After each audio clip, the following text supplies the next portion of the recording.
When you invest in individual stocks, I think we all love this idea that we'll end up owning the next Amazon or Netflix or Nvidia. But a lot of the times I'll look back on the stocks chart and just think there is no way I can get these kind of returns. And whilst I've not been investing for long enough to have any 10 baggers or more, I have had some pretty strong investments over the last 5.5 years. And if I can do it, I'm pretty sure most individual investors can too. So today I'll be talking you through the stocks that have doubled my money and more. I'll go through what I look for before buying, how those trades showed up in my top performers, and where it hasn't quite worked out. Also, be sure to subscribe if you like this kind of content. Since we're a fairly new channel, it will really help us to keep creating these videos. Anyway, I'll start with the very simple approach that works for me. When I pick individual stocks, I try to do 3 things well: find quality businesses, invest in them regularly, and hold them for years. That's basically it. And over time, this can result in a few rubbish investments, a bunch of decent ones, and hopefully a handful of amazing companies that will make up the majority of my investment returns. Now, before I get onto some of these winners, I want to quickly go through the traits that I look for in these individual stocks. 1, sustainable competitive advantages, also known as economic moats. These refer to an advantage that a company has which helps to protect it from competitors, allows it to grow, and helps it to remain profitable over time. Some of my favorites include network effects, which are virtuous cycles that make a company's solutions more attractive the larger they become. Switching costs, where it's hard for customers to change to an alternative product. Cost advantage, where a company has an ability to produce goods or services at a lower cost than competitors. And brand,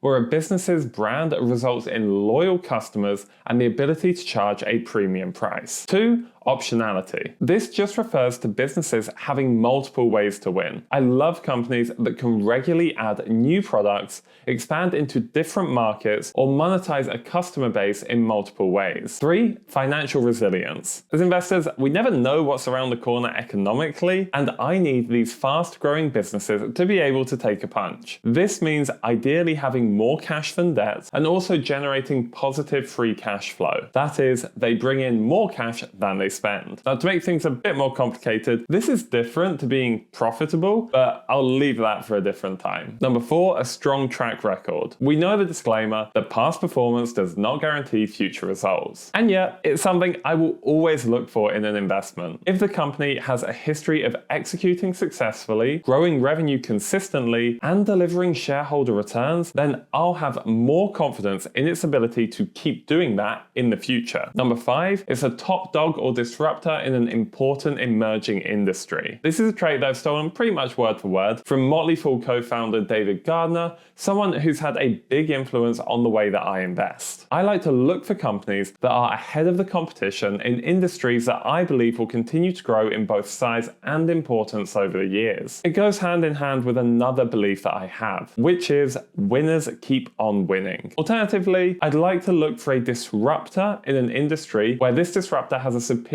offering for the incumbents, and that's helping them to take market share. And number 6, founder-led with skin in the game. I like to see founders within leadership. Ideally the CEO, but any other roles, or even a board role, is still a tick in my book. And founders also tend to own a decent amount of stock in the companies. Something I like to see, known as skin in the game. Basically, if shares go up and these founders own a lot of the stock, then they are directly benefiting. And if shares fall, they are directly losing. So I know that they have the same long-term goal and focus as me. There are other things I'd look for too, like recurring revenue, solid Glassdoor ratings, and being fairly recession resistant. But those 6 points are at the heart of any investment decision I make. Now, one quick note before we dive in. Because I add to my winners, the percentage return that you'll see on the screen isn't always over 100%, even if the shares have doubled since my original purchase. So if I bought a stock and it's risen by 100%, but I still think it could be a great long-term investment from that point, then I would happily add more to my position, even if that reduces my percentage return. For example, if I invested £500 in a stock at $10 a share and it goes to $20 a share, then my initial £500 investment has doubled to £1,000. If I then add another £500 at $20 a share, the total investment value becomes £1,500, of which £500 is profit and £1,000 is my contribution. So in my investing app, it will show a percentage return now of plus 50%, even though it would have been plus 100% the day before I topped up the position. And that's fine because I'm trying to grow my pounds rather than those percentages. But anyway, with that out of the way, let's get into 3 of the most interesting and best performing stocks in my portfolio. First up, we have Canadian e-commerce platform Shopify, a company that powers millions of online stores behind the scenes, from small businesses to big brands, making it incredibly hard to avoid if you buy or sell anything online. It's been a fantastic year for the company, with the stock doubling in the past 12 months, and my investment is up over 125% at the time of recording. But it wasn't always this easy. You can see from the chart that Shopify's shares had a huge run up during the pandemic, followed by a massive 85% crash. And that's the point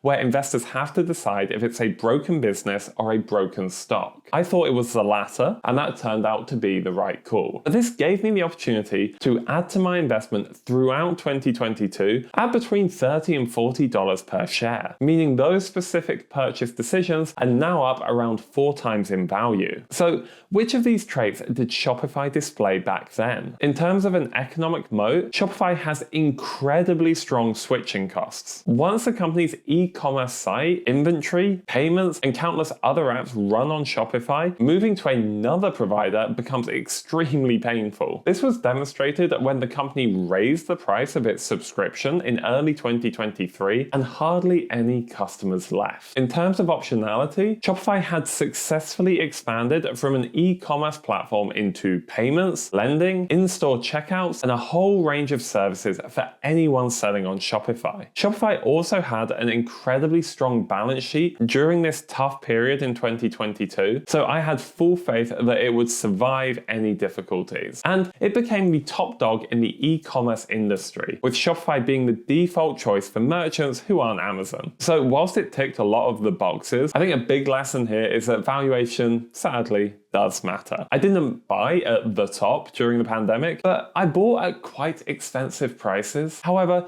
it's the approach of buying this quality business when it was out of favor at much lower prices that helped to deliver the brilliant returns I've had so far. Next up, we have the cloud-native cybersecurity leader CrowdStrike. This company originally specialized in protecting endpoint devices like laptops, PCs, and other connected devices, but it has since expanded into a much broader suite of offerings. The way it works is that customers install small CrowdStrike agents onto their devices, and these agents are constantly relaying information to CrowdStrike's Falcon platform, which helps to detect and prevent cybersecurity attacks. Overall, my investment in CrowdStrike is up by 110%. I first bought shares around $250 in 2021, bought a lot more throughout 2022 and 2023, between about $110 and $150 a share, and shares today are sat around $450 at the time of recording. So a double overall and a triple from some of my more timely purchases. Again, let's look at the traits this business has shown. The economic moat is one of my favorites because I think it has an incredible data-driven network effect. Every additional agent that is installed onto an endpoint device is constantly relaying information back to CrowdStrike's Falcon platform. And if one of these endpoint devices encounters a new attack, CrowdStrike's Falcon platform will learn about it and then be able to protect all other endpoint devices across CrowdStrike's network from that same attack. So more customers means more data, and more data means better detection and prevention, which leads to more customers, which leads to more data and a better product. It's just a virtuous cycle. CrowdStrike's business model also makes it easier to upsell new solutions to existing customers. And by this, I basically mean add-ons. Each of these new solutions are called modules, and you can see here the growth in the share of customers with multiple CrowdStrike modules. Not only is this a great growth avenue, but it also embeds CrowdStrike's products more closely into a business, giving it another strong economic moat with high switching switching costs. And this goes hand in hand with optionality as well. Not only has CrowdStrike successfully expanded from endpoint protection into identity, cloud, data, and many other aspects of cybersecurity, but we can see that its customers are adopting these products. The company is also founder-led. In fact, all three of these companies that I'm going to mention here have the founder in the CEO role. So once again, a business that has ticked a lot of the boxes for me. And I've decided to leave the best until last. That is Axon Enterprise, my best performing stock, with my investment in the company up by over 350%. I first bought it in December 2021 at around $150 a share, continued buying it in 2022 for between $90 and $120 a share, or even more in 2023 at around $180 a share, and then again in May 2024 for roughly $280 per share, which is twice as much as I was paying for the stock just 2 years prior. But this is why I like to add to my winners, because Axon shares now trade for over $750, making it a 7-bagger from some of my more opportunistic buys just a few years ago. Now, Axon is probably most well known as the inventor of the Taser, a non-lethal alternative to firearms for law enforcement, particularly in the United States. But it's since expanded into police body cameras, and most importantly for investors, cloud-based software that manages digital evidence and ties entire public safety workflows together. In terms of an economic moat, I think Axon's is the most impressive in my portfolio. It basically has a monopoly on law enforcement with tasers. I think it's something like 95% of US police departments use tasers, and that made it easy to sell body cameras to those exact same departments. Then it added cloud software that tied everything nicely together. So with all these mission-critical Axon products embedded into law enforcement, the switching costs are massive. And Axon is constantly rolling out more solutions over time for its software, whilst regularly bringing out upgraded versions of its hardware like the tasers and body cameras. Plus, the founder CEO Rick Smith has had his compensation tied to ambitious share price milestones for about the last decade, which is pretty incredible alignment of incentives between himself and shareholders. It's a stock that has always looked expensive, but is also a great reminder that the best businesses often are, and yet